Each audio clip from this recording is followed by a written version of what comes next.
अस्सलाम वालेकुम नाजरीन, आप देख रहे हैं नसीम ज़हरा एटेट। कल गढ़ी खुदा बख्श में बीबी शहीद की 13वीं जो बरसी थी वो मनाई गई और वहाँ हमने देखा कि असल में बीबी की बरसी थी, लेकिन वो पीडीएम का एक शो ऑफ स्ट्रेंथ था, शो ऑफ फोर्स था। और वहाँ हमने देखा कि जो मेन लीडर्स थे वो आए, मौलाना फजलुर रहमान साहब तो नहीं थे, लेकिन बहरहाल वहाँ दो तीन अहम बातें की गई और इनफैक्ट रिपीट की गई। एक तो मरीम नवाज साहिबा ने ये कहा बड़ी क्लियरली कि आप ये ना समझें कि हमारे में किसी तरह का बंटवारा हो रहा है या हमें टूट फूट हो रही है पीडीएम में, हम एक ही जगह पर खड़े हैं और हम साथ खड़े हैं। और ख़ास तौर पे उन्होंने प्राइम मिनिस्टर साहब को पैगाम दिया। सुनिए क्या कहा उन्होंने। अगर मतदान के जलसे में बिलावल भुट्टो जरदारी नहीं आ सकता तो ये रात को खुशी से उछलता है कि बिलावल भुट्टो जरदारी नहीं आया, पीडीएम में लड़ाई हो गई है। और आज ये कहेगा कि मौलाना फजलुर रहमान नहीं आ सके, पीडीएम में लड़ाई हो गई है। कल को ये देखेगा कि किसी रैली में मरियम नवाज नहीं आ सकी तो तालियां बजाएगा कि पीडीएम में लड़ाई हो गई। जी, तो ये मरीम नवाज साहिबा का एक नया रूप था, कुछ उन्होंने ड्रामाई अंदाज में बात की। बहरहाल लुबे लुबाब उनका ये था कि we are all together, still together. हालांकि आसिफ अली जरदारी साहब ने ये कहा कि हमें सबको मिल के चलना चाहिए और कुछ आप सीखें हमसे भी, जो कि सुनिएगा उन्होंने क्या कहा। आज भी मेरी कोशिश है कि पूरे पाकिस्तान की सियासी पार्टियां एक पेज पे हो जाएं, एक सोच पे आ जाएं, मगर एक दूसरे को हम मत बताएं कि हमने क्या करना है। कुछ हमसे भी सीख लो, कुछ हमारी भी सुन लो। हो सकता है मैंने ये काम पहले किए हों, मैंने एक जनरल को प्रेसिडेंट होते हुए उसको मक्खी की तरह दूध से निकाल दिया, तो आज भी हम इमरान खान क्या चीज है, नियाजी को हम निकाल सकते हैं।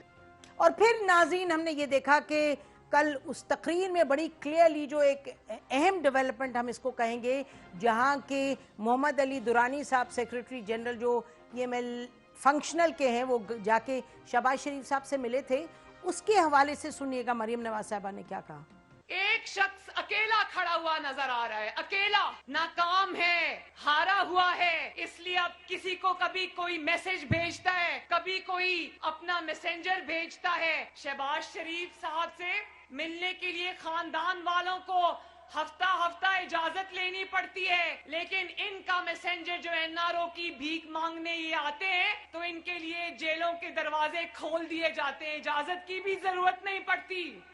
जो ख़ास तौर पे इन्होंने कहा कि एक जो हारा हुआ शख्स है वो भीख मांग रहे हैं, एनआरओ की बात की। और ख़ास तौर पे जो मोहम्मद अली दुरानी साहब का जाना है जेल में कोट लखपत में और शहबाज शरीफ साहब से मुलाकात करना है, उस हवाले से बहुत सी बातें, बहुत सी क़यास आईं। तो हमने दावत दी अपने प्रोग्राम में the man himself Mohammad Ali Durani साहब को। हमने कहा कि आएँ और ज़रा हमें बताएं कि क्या हुआ, कैसे हुआ और क्यों कर हुआ। बहुत शुक्रिया दुरानी साहब, आपने हमें ज्वाइन किया। बड़ी मेहरबानी। अच्छा ये बताइए दुरानी साहब, मरीम नवाज साहबा ने भी कह दिया, सवाल उठा दिया, इसको रद्द कर दिया। आपका जो मीटिंग है, पीटीआई वाले भी कहते हैं हमने तो इनसे कहा नहीं जाने को, तो फिर आपको किसने भेजा वहाँ शहबाज शरीफ साहब से मिलने? बिस्मिल्लाहिर्रहमानिर्रहीम। मैम, जो मैंने बड़ी वजाहत से उस वक्त भी प्रेस को फौरन ही बताया था मीटिंग के बाद कि मुझे पीर साहब पगारा ने भेजा था और एक एजेंडे के साथ हम गए थे कि जी इस्तीफों का मामला जो है, अगर इस्तीफे देने के बाद डायलॉग होना है तो क्यों ना इस्तीफों से पहले डायलॉग हो जाए। और दूसरी बात ये थी कि असेंबली को दोबारा रवा दवा होना चाहिए, पार्लियामेंट को चलना चाहिए। और तीसरा ये था कि ग्रैंड डायलॉग होना चाहिए। अच्छा थोड़ा सा और इसके लिए जो स्ट्रेटजी सजेस्ट की, नहीं आप फरमा रहे हैं कि आपको राष्ट्रीय साहब ने भेजा, तो कहीं कहीं खबरें ये भी आ रही थी कि राष्ट्रीय साहब ने कहा कि मेरा उससे ताल्लुक नहीं था, कि वो खबरें बेबुनियाद थी कि पीर पगाड़ा साहब ने कहा कि जी मैंने नहीं भेजा था। नहीं, ऐसी खबर मेरे तो कहीं इल्म में नहीं आई और ये इसका कोई उससे हकीकत से ताल्लुक भी नहीं है। अगर ऐसी कोई खबर होती तो वो तो बड़े दौर से चलती। अच्छा ये बताइए, अब इस किस्म की जितनी डिस्टॉर्शन है, ठीक ठीक, इसीलिए तो हम आपसे पूछ रहे हैं। ये बताइएगा कि हर लम्हे राब्ते में जी जी, अच्छा मुझे ये बताइए कि अमूमन यही रहा है कि जो पीएमएल फंक्शनल है उसके एस्टेब्लिशमेंट से लिंक रहते हैं, तो इस दफ़ा भी ये कहा गया कि इस्टेब्लिशमेंट का भी इनपुट रहा होगा इसमें आपके जाने में। तो ये मुझे बताइएगा कि आप जब गए हैं, थोड़ी प्लानिंग जब आपने की है, तो आपने किस वक्त शहबाज शरीफ साहब से कहा मैं आना चाह रहा हूँ मिलने, किस वक्त आपने उधर से इंतजामिया से इजाजत ली, थोड़ा सा हमें बताइए। देखें जी, ये सारा अमल जो है वो तो मेरा स्टाफ ही देख रहा था। एक दिन पहले ये सारी एक्टिविटी शुरू हुई, परमिशन वगैरह की, और मैंने मैसेज दिया। और शहबाज साहब से तो ऑब्वियसली राब्ते का कोई जरिया नहीं था, तो वो तो जेल हुकाम से ही उस सिलसिले में राब्ता हुआ, और उनकी तरफ से परमिशन जब हमें इंटीमेट कर दी गई टेलीफोनिकली, तो फिर हम वहां चले गए। अच्छा, तो और आपके ये तो कई लोग गए हैं, एक कई सेकंड लोग वहां मिले। जी, आपके स्टाफ ने जेल इंतजामिया से एक दिन पहले आपने राब्ता कायम किया जेल इंतजामिया से और उन्होंने इजाजत दे दी, और शहबाज शरीफ साहब के पास सब जब पहुंचे तो you were a surprise to him कि आपकी उनसे तो बात नहीं हुई थी? नहीं नहीं, कोई सरप्राइज नहीं था। हमारा वफद था बाकायदा, उसमें वाइस प्रेसिडेंट है मकसूद भट्ट साहब, वो उसमें शामिल थे। पंजाब के सेक्रेटरी जनरल हैं मुस्तफा रशीद साहब, नहीं, वो तो शामिल आप थे। किस वक्त उनका नाम बाकायदा शहबाज साहब को किस वक्त पता चला था कि आप आ रहे हैं? मसलन आप शाम को मिले उनको, तो उनको कितने ये बजे पता चला ये था? ये मैंने उनसे नहीं पूछा। जब हम जेल में गए तो वहां पे जो जेल के स्टाफ ने कहा जी कि वो अभी नमाज पढ़ के वो 1:30 बजे फारिग होके अभी तशरीफ ले आएंगे, और फिर वो तशरीफ ले आए।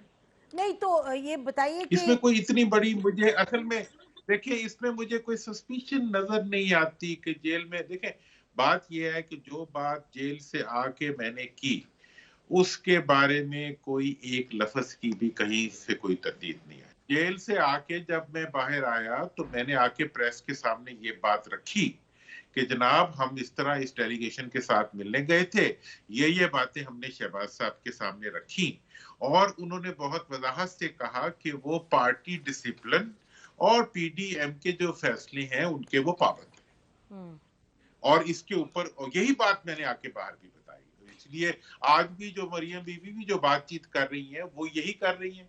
जहां तक सवाल है उनसे, ये बीइंग एन ऑपोजिशन लीडर, मैंने उन्हें कहा कि आप, पार्लियामेंट मुकम्मल नहीं होती ऑपोजिशन लीडर के बगैर। अच्छा, तो ये बताइए दुरानी साहब कि ये गारंटर कौन हो, इसमें गार्डियन कौन होगा जो ट्रैक 2 आपने प्रपोज किया है? क्योंकि सब पर तो तनकीद है ऑपोजिशन की, पीडीएम की। मैडम, इसमें जो ट्रैक 2 का है ना, हमने इसके लिए जो मेरा डिजाइन है, आप तो ट्रैक 2 को आपसे ज्यादा कौन जानता है कि क्या होता है और किस तरह होता है। मकसद इसका ये है कि एक इनफॉर्मल, कुछ स्टेट के और मुल्क के कुछ एलिमेंट्स हैं जो बोल सकते हैं, हुकूमत बोल सकती है, अपोजिशन बोल सकती है, वकला बोल सकते हैं, कुछ सेगमेंट्स ऑफ द होते हैं, स्टेट होते हैं जो बोल भी नहीं सकते, ठीक है, उनकी भी एक ओपिनियन होती है। तो हमारा ये ख्याल है कि हम इस सारी एक्टिविटी को सरफेस पे लाए बगैर, इनकी मीटिंग्स और इन कॉन्टेक्ट्स को प्रोजेक्ट किए बगैर जो है, हम कोशिश करेंगे कि एक ऐसा एजेंडा फॉर्मुलेट हो सके जिसपे आगे चल के सब लोग बैठने के लिए तैयार हो जाए। और उसमें ये हमेशा इसी तरह ही होता है। अब आप देखें, जो ही ये तजवीज दी है, पब्लिक के अंदर एक सेंटिमेंट बिल्ड हुआ है, और पब्लिक ने जो है वो इस इश्यू पे कन्फ्रंटेशन को निगेट करना शुरू कर दिया। पूरे मीडिया ने इतना वेहेमेंटली और इतना फोर्सफुली इस चीज को पॉजिटिवली प्रोजेक्ट किया है कि जिसके बाद खुद एक फिजा बनी है। नहीं, और एक सेकंड देखिए ना दुरानी साहब, बात ये, सबसे पहला सवाल तो ये है कि आप जब कह रहे हैं हम ये करेंगे, हम कौन है? जनाब, हम ये है, मेरा जो इसमें कि एक तो हमने अपनी पार्टी की तरफ से ये इनिशिएटिव लिया है, ठीक है ना जी। और पर्सनली इस वक्त तक बहुत से लोगों से मेरी जाती तौर पे बात भी हुई है, और नहीं कौन नहीं, एक सेकंड देखिए ना, एक सेकंड दुरानी साहब, सवाल ये है कि आपकी इदारों में से किसी से बातचीत हुई है, कोई आपने ओपिनियन ली है उनसे? लोग तो कहते, देखिए इदारों के बारे में मैडम मेरा ये ख्याल है कि पिछले मतलब 1-1.5 साल से 2 साल से इदारों का तो हमने बैंड बजा, क्या कह रहे हैं, कभी हम उन्हें बैंड बच गया इदारों का ना, कि उनका नाम ले लेके हर बंदा अपने आप को मोतबर जाहिर करते। नहीं, मैं तो आपसे सवाल पूछ रही हूँ, उसको तो छोड़ दें, वो कयास सराइयां वो बातें उसकी नहीं, मैं आपसे पूछ रही हूँ कि आपने इदारों से इसके बारे में बात की है? क्योंकि देखिए ना, जो आप लोगों की पार्टी है फंक्शनल, वो तो उसकी एक अपनी तारीख है कि इदारों से उसका एक लिंक रहा है, और पॉलिटिकल पार्टीज का भी, आपका भी। तो क्या इदारे इसमें शामिल हैं, उनकी इसमें गुडविल है, जो बात आपने की? क्योंकि ये सब सवाल उठा रहे हैं कि यकदम जाके मिल लिए शहबाज शरीफ साहब से, आपने खुद कहा 24 घंटे के अंदर अंदर एक आपने कहा और वो आप जा भी पाए। तो ये सवाल जो है इनके जवाब दें, इसलिए क्योंकि आप कह रहे हैं जी मामला सीरियस है, इसको आगे बढ़ना चाहिए, तो इसमें क्लैरिटी चाहिए। देखिए मैडम, अगर मोडेलिटी आज तक होता ये रहा है पाकिस्तान के अंदर कि हमने ऑब्जेक्टिव को फॉलो नहीं किया, हमने मोडेलिटीज को नहीं, ऐसे नहीं है अभी तक सर, ऐसे हमारा नहीं है। मैं एक छोटी सी मिसाल अर्ज कर रहा हूँ। हमने सियासत में ये सुना था कि कभी तारीखें नहीं दी जाती बल्कि ऑब्जेक्टिव को अनाउंस किया जाता है। इस वक्त जब ट्रैक 2 डायलॉग की बात मैंने सारी डेवलप की, तो इसके बारे में एक रिलीजियसली फैसला किया कि इसके सिलसिले में किस किस की अशीरबाद है, किस किस की नहीं है, इसके अंदर किस किस से बात हो रही है, इसका इफेक्ट जो है, अगर ये ऑर्गेनिक इफेक्ट नहीं होगा, अगर ये एक नेचुरल इफेक्ट नहीं होगा और इसका रिजल्ट सामने नहीं आएगा, तो फिर फायदा क्या होगा? नहीं, ये एक मिनट जी दुरानी साहब, मैडम मैं आपसे पूछता हूँ, मैं ये बता दूं कि हाँ जी फला फला फला इसमें है, कल को मेरी तो हेडलाइन बन जाएगी, मेरी कॉस्ट को क्या फायदा? नहीं, हेडलाइन की बात नहीं है। आपको दावत देने का मकसद ये है कि समझा जाए कि ये बात कहां से आई। देखिए ना, एक तो ये इस वक्त 3 एलिमेंट्स हैं, हुकूमत है और पीडीएम और इंस्टीट्यूशंस हैं। सीधी बात ये है, इस वक्त मुल्क में जो एक पावर और या पॉलिटिकल जो सीन है, उसमें ये 3 एलिमेंट्स हैं। आप जीडीए का तो ये भी कहा जा रहा है कि हुकूमत से ना लाएं, तो ये अपना लिए कोई रास्ता ढूंढ रहे हैं। एक तो ये भी बात कही जा रही है कि हुकूमत से ना लाएं। तो यानी मोहम्मद अली दुरानी साहब, यकदम कहां से आपने एकदम से आपने सोचा कि जी मैं ट्रैक 2 कराऊं? तो यकीनन आपकी मुक्तदर हलकों में बात तो हुई होगी। अगर बात हुई है तो ये बात आगे और हुकूमत से हुई है तो फिर बात आगे बढ़ सकती है। नहीं तो अगर एक्चुअली आपने अपने कमरे में बैठ के और राष्ट्रीय साहब के साथ डिसाइड किया चल के बात करते हैं, तो उसमें तो दिस कैन गो नोवेयर। देखिए मतलब इसमें बात जो है वो ये है कि मैंने बात चीजें जो मेरे जिम्मे हैं वो तो मैं कर रहा हूँ। बात किसने लगाई आपके जिम्मे? मैं उस काम को छेड़ नहीं रहा। मेरे जिम्मे ये है कि मैंने इस सारे कॉन्सेप्ट को, एक तो पहली केस में किसने जिम्मे लगाई आपकी? जी आपकी आवाज जिम्मे किसने आपके लगाई है काम? मेरे जिम्मे पीर साहब ने लगाया। और पीर साहब की तो जाहिर है, देखिए ना, आपने बड़ी बात कह दी बाहर निकल के। आपने कहा कि ये जेलों में डालते हैं लोगों को, ये दुरुस्त नहीं है, लीडर से डायलॉग कैसे हो सकता है, जेल में जाएंगे। अच्छा, जेल में जो जा रहे हैं वो सबको पता है कि क्या इस वक्त हो रहा है। तो जब आप कह रहे हैं जेलों में जा रहे हैं, तो फिर जेलों में निकालने का भी आपके जहन में कुछ है? ये यानी कि समझ आनी चाहिए कि where are you coming from, और आपके पास यानी अथॉरिटी ये वो। अभी आप कह रहे हैं कि जी इसको हमने आगे ले जाना है, ये बड़ा सीरियस मामला है। किस बेसिस पे आप इसको आगे ले जा सकते हैं? पीएमएल फंक्शनल, अगर इसके पास एस्टेब्लिशमेंट की सपोर्ट होगी तो ये, और हुकूमत के साथ एंगेज करेगी तो बात को आगे ले जा सकती है। खुद ब खुद तो नहीं आप और राष्ट्रीय साहब कर सकते ये। जरा पिछले 10 से 15 सालों में हमारी मुल्क की सियासत के अंदर एतमाद का इतना फुकदान हुआ है कि कोई आदमी ये तैयार ही नहीं है। जो नवाबजादा नसरुल्लाह खान साहब जो अकेले काम करते थे, अब किसी पार्टी से भी कोई ये तवक्को रखने के लिए तैयार नहीं है कि इस मुल्क में कोई सियासी पत्ता टूट सकता है बगैर एस्टैब्लिशमेंट। ये तो हमारी एक ज़हनी शिकस्त का अलामत है। और मैं ये समझता हूँ कि ये सोच जो है, इस सोच ने हाल ये बना दिया कि हुकूमत वाले सुबह उठ के भी यही बयान देते हैं और शाम को भी ये देते हैं कि हम एक पेज पे हैं। ऑपोजिशन वाले जो है वो उस पेज को फाड़ने के लिए सुबह भी बयान देते हैं और शाम को भी बयान नहीं देते हैं। तो अभी आप बताइए, एम्पावरमेंट का एहसास तो दिलाना, दुरानी साहब कोई अवाम जो आपसे हम की बात कह रहे हैं वो ऊपर आपको कोई गलत एजेंडा लग रही है? सेट करना। दुरानी साहब बात गलत लग रही है आपको जो हम कह रहे हैं कि 3 इस वक्त प्लेयर्स हैं, इसमें पीडीएम है, हुकूमत है और इस्टेब्लिशमेंट है? कोई मैं बात अनहोनी कह रही हूँ? बात मैं दो तीन एलिमेंट और ऐड करना चाहूंगा। देखें, इसके अंदर अदलिया अपना व्यू पॉइंट दे चुकी है, इसके बारे में वकला की लीडरशिप जो है वो अपना व्यू पॉइंट दे चुकी है। इस इशू के ऊपर आप जैसे जो पाकिस्तान के मायदार दानिश्वर हैं वो अपना ओपिनियन दे चुकी हैं। इस इशू के ऊपर पब्लिक के घरों के अंदर आप चले जाएं, वहां एक डायलॉग चल रहा है। क्या हम पूरी कौम इतनी बाँझ हो गई है कि हम कोई एक आजाद सोच भी नहीं फ्लोट कर सकते कि जो फ्लोट आगे चल के किसी नतीजे तक पहुंच सके, जब तक कि एस्टेब्लिशमेंट बेचारी जो हमारे पीछे आगे नीचे या ऊपर ना हो? नहीं दुरानी साहब, ऐसे ही दुरानी साहब कुछ ऐसे ही तो रहा है ना तारीख, और उसमें हर एक का रोल है। तो ये तो अब मैं इसको यही बता रहा हूँ ना मैडम, देखिए अगर एक चीज गलत होती रही है, देखिए हर आदमी आपको ठीक करने की आपके पास क्या एहलियत है? अच्छा ये बताइए कि ठीक करने की आपके पास क्या एहलियत है? मुझे ये बताएं कि यानी कि आपके पास कोई बैकिंग होगी तो जब ही आप कह सकते हैं ना। अच्छा अब आप शहबाज शरीफ साहब की बात करते हैं। आप शहबाज शरीफ साहब के पास गए, JUI पीडीएम का बड़ा मेजर प्लेयर है और पीपल्स पार्टी भी है, और अंदर PMLN के मरियम नवाज साहिबा और उनके वालिद हैं, वो सब के सब कह रहे हैं जी बात नहीं हमने करनी। तो शहबाज शरीफ साहब के पास आप गए हैं तो आपने क्या बात कही है उनको जिससे कि आपको लगता है यू आर होपफुल कि वो आपकी बात लेके इन सब के पास जाएंगे जो ना कर रहे हैं और वो हाँ कहने लग जाएंगे टू अ डायलॉग? मैडम देखिए, मैंने जब ये बात की और ट्रैक 2 डायलॉग की बात की, उसके 2 दिन बाद ट्रैक 2 डायलॉग शुरू हो गया और मियां साहब का मौकफ आ गया कि हम बात नहीं करेंगे। मौलाना फजलुर रहमान साहब का मौकफ आ गया कि हम 2 शराइत के ऊपर बात करेंगे।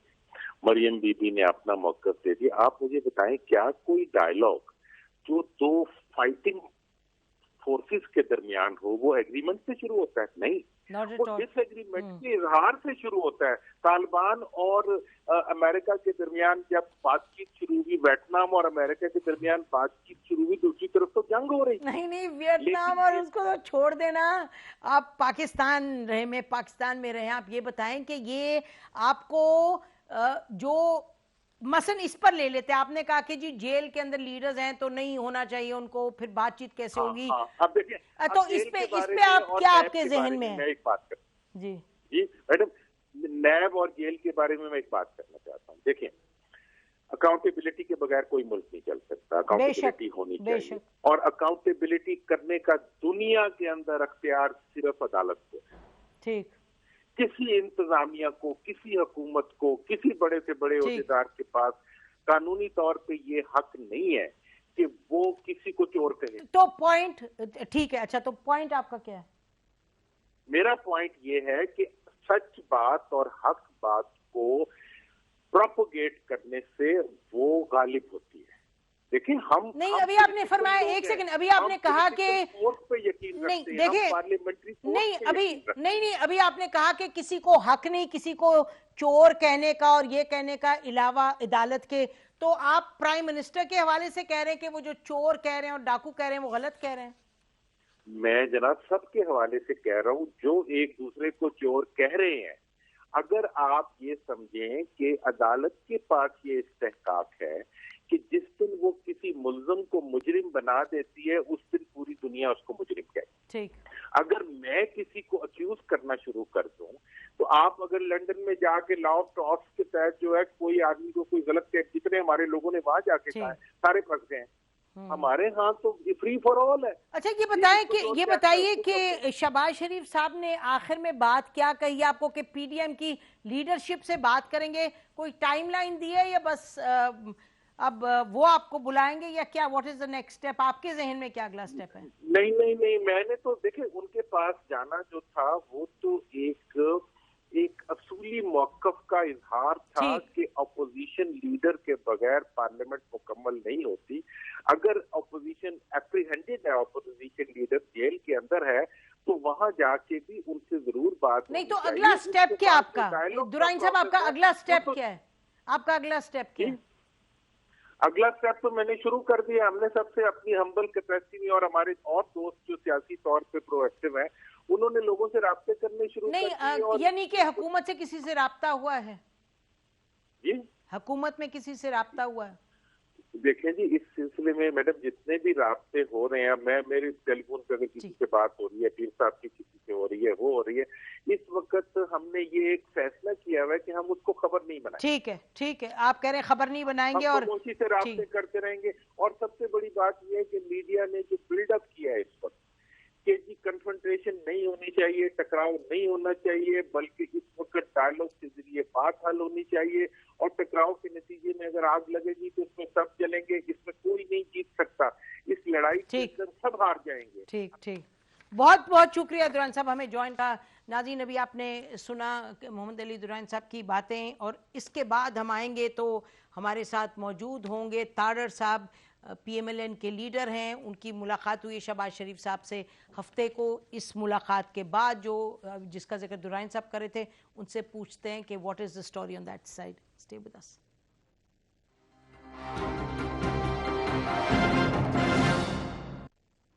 वेलकम बैक नाज़रीन। अभी आप सुन रहे थे दुरानी साहब ने जो बयान किया उनकी तरफ से कि क्या उनकी प्लानिंग थी, किस तरह गए एक्सेट्रा शहबाज शरीफ साहब से मिलने।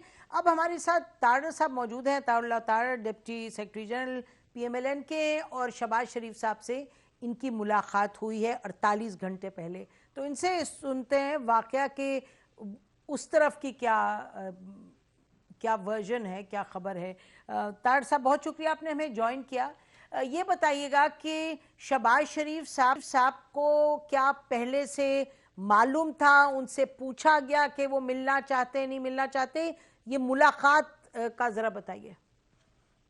बहुत शुक्रिया नसीम ज़हरा साहबा। मैं बतौर वकील, हफ्ते में मेरी एक मुलाकात होती है, मैं अभी हफ्ते वाले दिन मिल के आया हूँ। तो जिस दिन दुरानी साहब तशरीफ लाए, शहबाज शरीफ साहब से बिल्कुल पूछा नहीं गया, उनको बताया गया कि ये तकरीबन 12 बजे उनको बताया गया कि दुरानी साहब तशरीफ ला रहे हैं अपनी पार्टी के एक वफ्द के हमरा, और 1 बजे वो तशरीफ ला रहे हैं। तो 1 घंटे का मार्जिन दिया गया और कहा गया कि आप सुपरिंटेंडेंट के कमरे में आपको हम ले आएंगे, तो वहाँ मुलाकात होगी। और ये भी तासुर दिया गया कि गालिबन वो वालदा की जो है वो ताज़ियत के लिए आ रहे हैं, हालांकि वो पहले ताज़ियत कर गए थे। तो शहबाज शरीफ साहब तो कैदी हैं, उनकी तो कोई मर्जी नहीं होती कि किसको मिलना है किसको नहीं मिलना। एक शख्स कैद में है, वो मर्जी का मालिक तो नहीं होता। सेकेंडली, मैं ये समझता हूँ, और ये मेरी शहबाज शरीफ साहब से बात भी हुई कि इस मीटिंग के हवाले से, क्योंकि ये दुरानी साहब ने अपने टाइम की थी, इस पे क्या सराहियां हमें नहीं करनी। अच्छा, एक सेकंड तारड़ साहब, 1 मिनट बिफोर वी प्रोसीड। देखिए, 2 चीजें। एक तो ये कि क्या इनकी जब ये जेल में रहे तो पहले ऐसा हुआ है कि अनअनाउंस किसी को बुला दिया और कह दिया हो कि जी इनसे मुलाकात करें, या ये पहली मर्तबा हुआ है? क्योंकि फैमिली का जहां तक ताल्लुक है, मरियम नवाज साहिबा कह रही हैं कि जी हमें तो हफ्ता हफ्ता नहीं मिलता टाइम अपने रिश्तेदारों को मिलने का। देखिए, फैमिली मीटिंग का एक दिन तय है, वो तो चले हर हफ्ते होती है। बुकला की मीटिंग का टाइम तय है, वो हर हफ्ते होती है। इससे पहले बिलावल भुट्टो जरदारी साहब ने ताज़ियत करना चाही थी, तो वो आए थे, मगर इस तरह की और कोई मुलाकात मेरे इल्म में नहीं है कि कोई हुई हो। ये ताज़ियत का भी एक तासुर दिया गया, तो ये जब आए तो ये एक तो अपनी मर्जी से आए, अपने टाइम आए। इसमें शहबाज शरीफ साहब के पास ही है, आप तो वकील हैं, शहबाज शरीफ साहब के पास हक तो है कहने का कि मैंने नहीं मिलना। मसलन अगर ना मिलना हो, आई एम नॉट सेइंग कि ना मिलते, बट अगर चाहते तो कह भी सकते थे नहीं। बट देखिए, अगर कोई आपको बताया जाए कि कोई ताज़ियत के लिए आ रहा है, या कोई सियासी शख्स जो है वो जेल में आपको मिलने आ रहा है, और वो आपकी वालदा की रिसेंटली डेथ हुई है, तो मैं नहीं समझता कि कोई इनकार करना बनता था।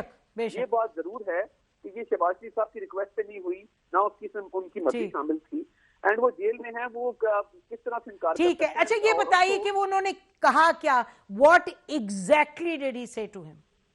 देखिए, जो मेरी इतलात हैं, एक तो शहबाज शरीफ साहब ने बड़ा अपना क्लियर मौक़िफ़ दिया है कि वो PDM को मुत्तहिद देखना चाहते हैं, वो यूनिटी देखना चाहते हैं PDM के अंदर, और PDM को मजीद मजबूत देखना चाहते हैं। अब ऑब्वियसली दुरानी साहब के बकौल उन्होंने ग्रैंड नेशनल डायलॉग की दुरानी साहब ने बात की, तो शहबाज शरीफ साहब का वही मौक़िफ़ है जो PDM का मौक़िफ़ है कि जो भी मुज़ाकरात हो अवाम के सामने हो या जैसे भी हो, तो मैं ये समझता हूँ कि अच्छा तारड़ साहब उन अवाम के सामने, लेकिन क्या ये भी शहबाज शरीफ साहब ने कहा कि पहले हुकूमत घर जाए, जो कि पीडीएम का पब्लिक मौक़िफ़ है? देखिए, शहबाज शरीफ साहब का बड़ा क्लियर मौक़िफ़ है। एक तो देखिए, वो कोई भी किरदार अदा करना और वो इस वक्त उनकी ख्वाहिश ऑब्वियसली है कि पीडीएम मजीद मजबूत हो और पीडीएम के मौक़िफ़ को तक़वियत मिले। कौन से मौक़िफ़ को ताहिर साहब? जी, मैं यही बात कर रहा हूँ ना, जो आपने कहा कि वो ऑब्वियसली चाहते हैं कि हुकूमत घर जाए, उसके बाद तो मामला आगे चलें, वो बिल्कुल इसकी तारीफ करते हैं। और देखिए, दूसरी बात ये है कि जब उन्होंने दुरानी साहब को भी ये कहा, वो उनका कोई भी मौक़िफ़ हो, ये तो चले मैंने उनका मौक़िफ़ बयान कर दिया, उसमें वो किरदार तभी अदा कर सकते हैं कि जब वो जेल से बाहर हो। जेल के अंदर रहते हुए तो कोई शक। अच्छा, इससे पहले वी गो टू दैट, तार साहब बिल्कुल ठीक है, उस पे आते हैं। लेकिन अगर आप कह रहे हैं कि वही मौक़िफ़ जो कि शहबाज शरीफ साहब भी तवातर से कहते रहे, पीडीएम का मौक़िफ़ वही है, और अभी थोड़ी देर पहले दुरानी साहब हमें कह रहे थे कि जी ग्रैंड डायलॉग जिसमें हुकूमत भी हो और अपोजिशन भी हो, और उन्होंने इदारों का नाम नहीं लिया, लेकिन उन्होंने उनको खारिजुल इम्कान भी नहीं किया। तो अगर ये कह रहे हैं कि जी आके उन्होंने कहा शहबाज शरीफ साहब से कि हुकूमत भी हो ग्रैंड डायलॉग में, और आप लोग का मौक़िफ़ है कि हुकूमत घर जाए, तो ट्रैक 2 या ग्रैंड डायलॉग तो जो वो लेके आए हैं तो वो तो नॉन स्टार्टर बनता है। Is it correct? जी, यू आर एब्सोल्युटली करेक्ट, ये नॉन स्टार्टर बनता है। और देखिए, मैं आपके शो के नवसे से ये कह देता हूँ कि लाहौर जलसे से पहले मौजूदा हुकूमत के एक सीनियर वफाकी वजीर जो पहले एक सूबे में मौजूद थे, उन्होंने हमारे सीनियर मरकजी रहनुमा से राब्ता किया और उन्होंने कहा जी बातचीत करें, टेबल पे बैठ के मसाइल को हल करें। तो आप कह रहे हैं परवेज खटक साहब ने आपके एक सीनियर रहनुमा से कांटेक्ट किया और कहा कि डायलॉग करें, तो फिर क्या कहा आप लोगों ने? जी बिल्कुल कहा, हमने बिल्कुल उससे इनकार किया, क्योंकि देखिए ये अब हमारे से एनआरओ मांगते हैं, हम इनसे क्यों बात करें? जब हम चार्टर ऑफ इकोनॉमी की बात करते थे, ये अपने घमंड में थे, ये तकब्बर में थे। जब टिड्डी दल का मसला आया, इन्होंने तब बात नहीं की। कश्मीर का मसला आया, इन्होंने तब बात नहीं की। आपको याद है कि कोरोना की कॉन्फ्रेंस से इमरान खान जी वो दैट इज ऑल, जी दैट्स ऑल एस्टैब्लिश्ड, उसको हम बहुत दफा यहाँ रिपीट कर चुके हैं। थोड़ा सा आगे बढ़ते हैं। ये बताइए कि शहबाज शरीफ साहब ने फिर क्या कहकर इनको भेजा वापस? आई थिंक जी प्लेजेंटरीज एक्सचेंज हुई और कोई आगे कोई खास बात इस पे नहीं हो सकी। तो उन्होंने क्या कहा था ये बताइए? ट्रैक 2 कौन करवाता, यानी कि आपस में बैठ के करते, इदारों के हवाले से कहा, क्या कहा, यानी ट्रैक 2 किसने करवाना था? ये तो देखे ना, ये तो दुरानी साहब क्योंकि प्रपोजल लेके आए थे या उन्होंने ये आइडिया दिया था, ये तो वो बेहतर बता सकते हैं। नहीं तो शहबाज शरीफ साहब से तो आपकी बात हुई है। नहीं देखिए ना, हमारा तो सिर्फ मौक़िफ़ ये है कि पीडीएम की मूवमेंट मजीद आगे बढ़े और दिन ब दिन उसमें मजीद जो है वो तक़वियत उसको मिले। तो ये तो दुरानी साहब बता सकते हैं। नहीं, दुरानी साहब ने शहबाज शरीफ साहब को ट्रैक 2 पर क्या कहा कि क्या होगा, कौन करेगा, कैसे करेगा? देखिए, ये इस पे कोई जो है उन्होंने तफसीलात नहीं बताई। उन्होंने ख्वाहिश का जरूर इजहार किया कि ये ग्रैंड नेशनल डायलॉग होना चाहिए और तमाम नेशनल इश्यूज के ऊपर बैठ के बातचीत होनी चाहिए, बट इतनी तफसीलात इसलिए शेयर नहीं हुई कि शहबाज शरीफ साहब ऑलरेडी पीडीएम को मजबूत देखने के ख्वाह हैं, तो इसलिए बात आगे बढ़ी। अच्छा, बात आगे बढ़ी नहीं। अच्छा, अब थोड़ा सा इस पे आ जाते हैं, जो भी आप पहले फरमा रहे थे कि जी हमारे ये एनआरओ हुकूमत हमसे मांग रही है। मुझे ये बताएं कि एज एन ऑन लुकर हमें दिखाई ये दे रहा है कि पीपल्स पार्टी की तो हुकूमत ने सिंध में वहां से आवाज उठी और उन्होंने कहा जी आप बाई इलेक्शंस करवाएं सेनेट इलेक्शन से पहले, ताकि वहां के जो लोग हैं हमारे सिंध असेंबली के वो वोट डाल सकें, क्योंकि 2 मेरा ख्याल है सीटें हैं जिन पे बाई इलेक्शन होना है।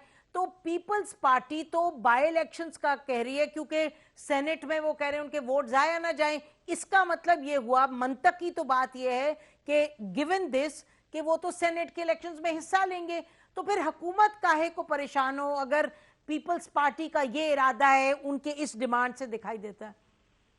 देखिए, इस वक्त जो सूरत हाल है, पीडीएम के जलसे अगर आप देखें, पीडीएम की आप रैलीज देखें, लोग महंगाई से, बेरोजगारी से, बढ़ती हुई गुर्बत से, मईशत के बुरे हाल से बहुत तंग हैं।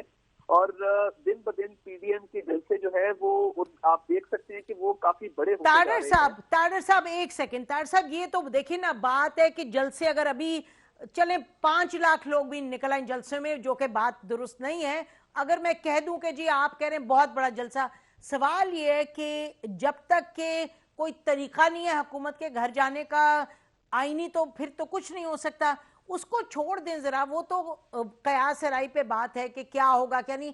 मैं तो बड़ी स्पेसिफिक आपसे बात करी हूँ सेनेट इलेक्शंस की, जो कि सब कह रहे हैं जी, इस पे जवाब दें। मैं अपना आर्गुमेंट बिल्ड कर रहा था, मैं उस तरफ आ रहा था कि लोग तंग हैं और किस तरह मोमेंटम बिल्ड हो रहा है जी। और जब लॉन्ग मार्च का फैसला हो जाएगा, लॉन्ग मार्च की डेट का तयन हो जाएगा और ये तय पा जाएगा कि लॉन्ग मार्च कब होनी है और इस्तीफे कब जमा कराने हैं, तो मेरा नहीं ख्याल कि पंजाब की 200 सीटों के ऊपर और नेशनल असेंबली की 160 सीटों के ऊपर कोई इलेक्शन कराना आसान बात है। और क्या देखिए, गवर्नमेंट तो अपनी जगह पे, क्या रियासत इस चीज की मुतहम्मिल हो सकती है कि जनरल इलेक्शन कराए बगैर इतनी सारी सीटों के ऊपर जो है वो बाई इलेक्शन करा दिए जाएं? रियासत क्या मतलब आपका जी? रियासत से क्या मतलब? देखिए, इस वक्त जो इकोनॉमिक कंडीशंस हैं और जिस तरीके से दिन ब दिन जो है वो हम बेबूहाली का शिकार हो रहे हैं, तो मुझे नहीं लगता कि बाई इलेक्शन, देखिए दुनिया के अंदर एक कन्वेंशन है मिड टर्म इलेक्शन की, जब 2.5 साल हुकूमत को गुजर गए और इतनी तादाद में जब इस्तीफे आएंगे और एक फ्रेश इलेक्शन की डिमांड की जाएगी, तो मेरा नहीं ख्याल कि ये सिस्टम चल पाएगा। तो हाउ रियलिस्टिक, ताहिर साहब, how realistic is fresh election की डिमांड जबकि कोविड इतना फैला हुआ है, यानी कि आप देख रहे हैं आपके सामने है, तो यानी कि वो भी कितना रियलिस्टिक है? दूसरा ये कि अगर मैं आपसे कहूं कि जी आपने तो दिसंबर से बात शुरू की थी, दिसंबर के बाद जनवरी हो गई, जनवरी का आखिर आ गया, जनवरी के बाद फरवरी चले गए, तो आप लोगों भी तो, आपका भी तो शिफ्टिंग गोल पोस्ट है। देखिए, कोविड के दौरान गिलगित बल्तिस्तान के इलेक्शन हो सकते हैं। कोविड के दौरान पूरे मुल्क में जो अभी बाई इलेक्शन का अनाउंस किया गया है, जहां जहां पे बाई इलेक्शन होने हैं वो अनाउंस हो सकते हैं।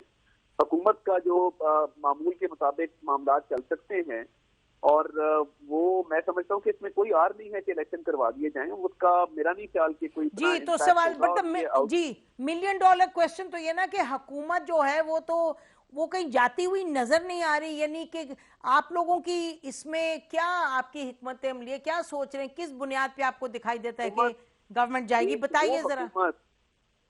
वो हुकूमत जो कहती थी हम किसी से बात नहीं करेंगे, ये चोर हैं, ये डाकू हैं, हम किसी को एनआरओ नहीं देंगे, जब उनके वजीर आपसे राब्ता करने पर मजबूर हो जाएं और हुकूमत विजिबली अंडर प्रेशर नजर आए, और इस्तीफों के मामले के ऊपर भी अगर आप देखें तो हुकूमत का अभी तक कोई क्लियर इस पर रिस्पॉन्स नहीं है और ना उन्होंने कुछ तय किया है कि हमारी आगे की हिकमत अमली क्या होगी। तो दिन ब दिन ये जो मोमेंटम बढ़ेगा और मामला एहतजाजी मार्केट से लॉन्ग मार्च की तरफ जाएगा, लॉन्ग मार्च से इस्तीफों की तरफ जाएगा, तो मैं समझता हूँ कि ये हुकूमत को इतनी मजबूत हुकूमत नहीं है। आपको ये याद रखना होगा कि हुकूमत के जो इत्तेहादी हैं उनकी वजह से हुकूमत कायम है। पंजाब में मेजोरिटी इनकी 5 सीटों की है, फेडरेशन में मेजोरिटी इनकी 6 या 7 सीटों की है, तो ये हुकूमत को इतनी 2/3 मेजोरिटी वाली हुकूमत नहीं है। और वो जो अब रास्ते कर रहे हैं और कह रहे हैं हमारे से बातचीत करें, ये साबित करता है कि पीडीएम की स्ट्रेटजी कामयाब रही है और आने वाले दिनों में जब पीडीएम की मूवमेंट मजीद बढ़ेगी तो आप देखेंगे कि हुकूमत को घुटने टेकने पर इंशाल्लाह मजबूर करेंगे। चलें, अच्छा ये आपकी थिंकिंग है, बहुत शुक्रिया आपने हमें ज्वाइन किया। नाज़रीन, ताहिर साहब से सुन लिया मौक़िफ़ शहबाज शरीफ साहब का। उन्होंने कहा ये नॉन स्टार्टर है जो दुरानी साहब ने प्रपोजल जो लेके गए थे, और वो कह रहे हैं कि उन्होंने बड़ी क्लियरली कह दिया हमारा मौक़िफ़ वही है कि हुकूमत पहले घर जाए फिर बातचीत होगी। तो लगता ही है दुरानी साहब जो कह रहे हैं और जो इस वक्त शहबाज शरीफ साहब का मौक़िफ़ सामने आया है कि लगता नहीं कि बात कहीं आगे जाएगी। लेकिन ये कहना ज़रूरी है कि हिस्टोरिकली जब पीएमएल पगाड़ा कुछ करती है तो उसके पीछे हिस्टोरिकली इस्टेब्लिशमेंट रही है। तो देखते हैं आने वाले दिनों में क्या होता है। नाजरीन, अब हम अपना सियासी जो है गुफ्तगू उसको यही ख़त्म करते हैं। ब्रेक के बाद आएंगे और हम इकोनॉमी की तरफ जाएंगे। हुकूमत क्लेम कर रही है कि it is doing well. Pasha साहब हमारे साथ होंगे, former finance minister doctor Hafeez Pasha, और उनसे पूछेंगे कि how does he grade the government. Stay with us.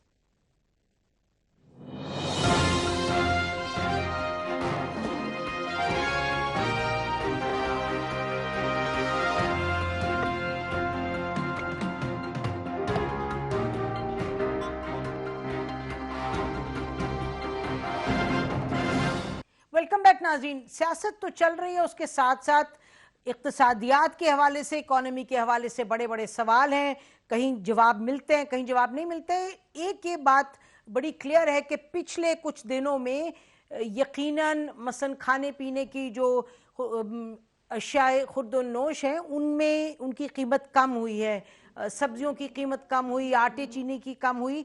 और अब ये भी बात सामने आ रही है कि IMF ने शायद कहा है कि टैक्सेस वगैरह जो बढ़ाने थे 6 महीने आप रुक जाइएगा, हुकूमत को टाइम मिला है। साथ साथ ये भी कहा जा रहा है कि जो चीन के साथ लोन की बात हो रही है, एक तरफ खबर ये है कि चाइना ने कहा है कि आप गारंटीज दें, दूसरी तरफ हुकूमत कह रही है कि भाई हम तो 1% पर लोन लेना चाह रहे हैं ML1 के लिए, इस वजह से ये बात हो रही है गारंटी की।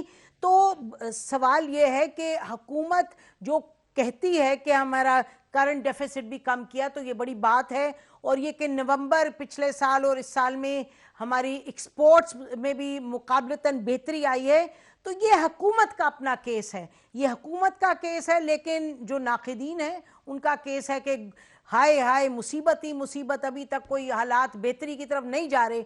हमारे साथ नाजरीन पाकिस्तान के मायनाज इकोनॉमिस्ट और farmer federal minister doctor Hafeez Pasha साहब हैं, उनसे पूछते हैं कि उनका क्या ख्याल है। तो डॉक्टर साहब ये फरमाइएगा कि हुकूमत तो कह रही है कि महंगाई में कमी हुई है और यकीनन बाज़ार जाएं तो खाने वाने की चीज़ों में कमी ज़रूर हुई है, साथ वो अपना जो करंट डेफिसिट अकाउंट की कह रही बेहतरी है, और साथ ये भी कह रहे हैं कि हम चाइना के हवाले से जो खबरें हैं कि हमें लोन के लिए ख़ास नई गारंटीज़ मांग रहे हैं, उन्होंने कहा वो तो इसलिए मांग रहे हैं क्योंकि हम ML1 के लिए 1% पर कह रहे हैं नेगोशिएट करने की कोशिश करें, तो कह रहे हैं कि things are in control now. आप क्या कहेंगे? बिस्मिल्लाहिर्रहमानिर्रहीम। देखिए, हालात तो बहुत ख़राब हो चुके थे कोविड के फ़ौरन बाद, और मार्च और जून के महीने में बहुत ही मुश्किल हालात थे। अब आप ये देखिए कि हमारा सनती शोबा जो है उसमें 25% कमी आई थी उसके पैदावार में। दूसरी तरफ हमारे एक्सपोर्ट्स में कमी आई थी, इन्वेस्टमेंट में भी कमी आई थी, रेवेन्यूज़ में भी कमी आई थी, लिहाजा हम बहुत नीचे आ गए थे। अल्लाह का फजल है कि कुछ रिकवरी तो हुई है। आपका सनती पैदावार पहले 5 महीने में तकरीबन मेरे ख्याल से 4 महीने हो चुके हैं कि उसमें 5.5% इजाफा है, मगर वो इजाफा पिछले साल के लेवल पर है, जबकि बहुत कमी आ चुकी थी प्रोडक्शन में। एक्सपोर्ट्स में कमी है, अभी तक 7% कमी है, स्टेट बैंक के जो आदाद शुमार हैं। अलबत्ता जो चीज़ मुझे इस वक्त परेशान कर रही है वो ये कि कपास की फसल बेइंतहा ख़राब आई है, और जो अराइवल्स हैं उसमें 35% कमी है। पाकिस्तान की तारीख में शायद हमारे कपास की पैदावार आधी हो जाए, जो हम एक ज़माने में 14 मिलियन बेल्स किया करते थे। अब आप अफरात ज़र पे आइए, सिलसिला शुरू हुआ है आपके तेल की कीमतों में इजाफा, इसलिए कि बाहर तेल की कीमत जो है वो 25% उसमें इजाफा हुआ है, और दिसंबर के पहली तारीख को आपने देखा कि इजाफा हुआ, फिर 15 को हुआ, और अब जनवरी 1 को भी होगा। इसके नतीजे में अफरात ज़र में कुछ तेज़ी आएगी, इसलिए कि ट्रांसपोर्ट कॉस्ट्स में इजाफा होगा। कमी जो आई है वो बहुत कम है, वाज़े नहीं है अभी तक। आपके अफरात ज़र जो है वो 8 और 9% के बीच में है। अगरचे चीनी की कीमत में कमी आई है तो आटे की कीमत में कोई ख़ास कमी नहीं आई है, और कुछ ऐसी चीज़ें हैं, आपके आलू हैं, आपके अंडे हैं, इस तरह की चीज़ों में कीमतों में बहुत इजाफा हुआ है। तो इस वक्त जो तस्वीर नज़र आ रही है वो एक मिक्स्ड पिक्चर है, बिल्कुल वाज़े तौर पर हर चीज़ ठीक नहीं हुई है। तो वाज़े तौर पे डॉक्टर साहब, जबकि इस वक्त जो कोविड है वो उसकी सेकंड वेव आ चुकी है, और सूरत हाल बैनुल अक़वामी अगर सतह पर देखें तो काफ़ी बिगड़ी हुई है, तो इसको इस सियाक़ व सबाक में अगर आप देखें तो क्या कहेंगे कि how is the government doing on the economic front?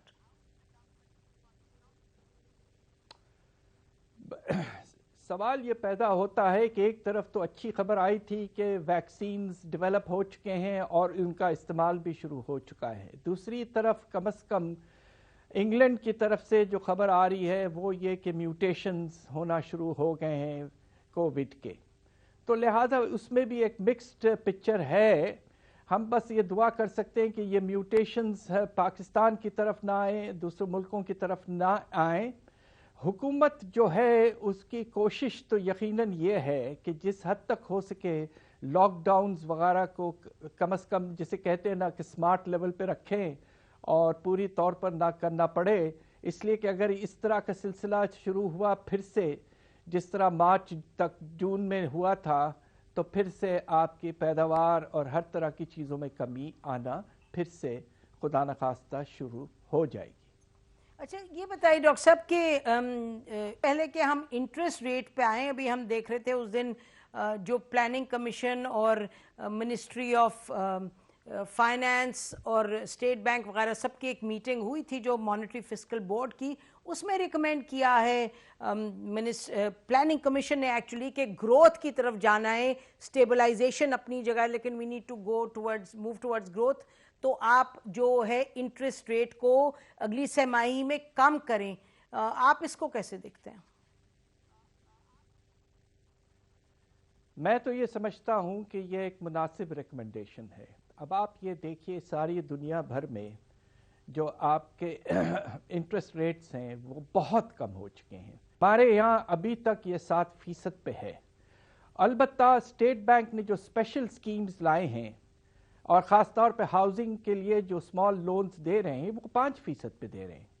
तो कुछ वक्त के लिए हमारा भी ये ख्याल है कि अगर आप इसको 5% पे ले आते हैं तो उसके नतीजे में आप देखेंगे थोड़ा सा इन्वेस्टमेंट में रिवाइवल हो सकता है, और दूसरी तरफ जो बोझ है हमारा कर्ज़ों के वापसी का, जो डेट सर्विसिंग की लायबिलिटी है, वो भी और कम होगी, तो बजट को भी कुछ रिलीफ मिल सकता है। तो कुछ वक्त के लिए यकीनन हम ये समझते हैं कि इंटरेस्ट रेट को 7% से गिराकर 5-5.5% पे लाना चाहिए। डॉक्टर साहब, IMF की तरफ से भी we got some good news कि उन्होंने 6 महीने का और टाइम दिया है कि टैक्सेस वगैरह जो नए उनकी डिमांड थी कि फिल वक्त ना लगाएं, कीमतों में जो कहा था उसको इजाफा करें, एनर्जी वगैरह की, उस पर भी कुछ थोड़ा सा they put it on hold.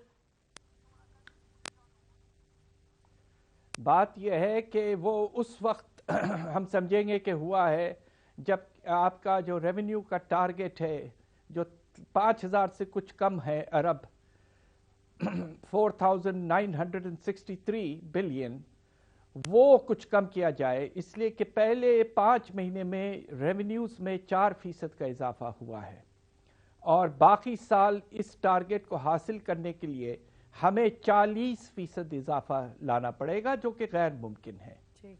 यकीनन आखिरी 3 महीने में ग्रोथ ज़्यादा होगी, इसलिए कि पिछले साल कम लेवल था, मगर 40% तो गैर मुमकिन सी बात है। तो सबसे बड़ा टेस्ट ये है कि रेवेन्यू का टारगेट कम किया जाए। मेरा तो अंदाज़ा ये कि 4,650 तक के लाना चाहिए इसको।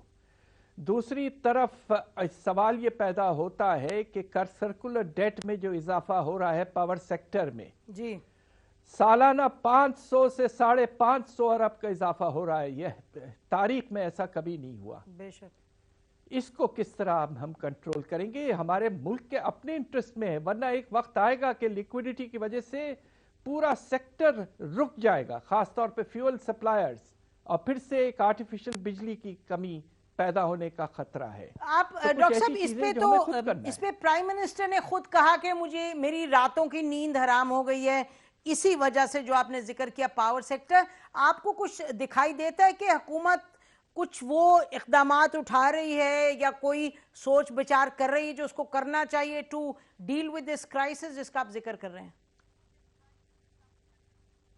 देखिए, अभी ये हाल हो चुका है कि सर्कुलर डेट 2,400 अरब के करीब पहुंच चुका है। सालाना उसमें 5 से 550 अरब का इजाफा है, और ये सिचुएशन ऐसी है कि हमें शायद कुछ हिस्सा जो है फौरन इस डेट का वो गवर्नमेंट को एज ए लायबिलिटी लेना पड़ेगा, आपको याद होगा 2012-13 में जब नई हुकूमत आई थी तो जून के महीने में बजट से पहले उस हुकूमत ने ये किया था कि जो उस वक्त पेंडिंग सर्कुलर डेट था सिर्फ 326 अरब था उस वक्त, वो पूरा उन्होंने एक्सेप्ट कर लिया बजट के अंदर ये लायबिलिटी।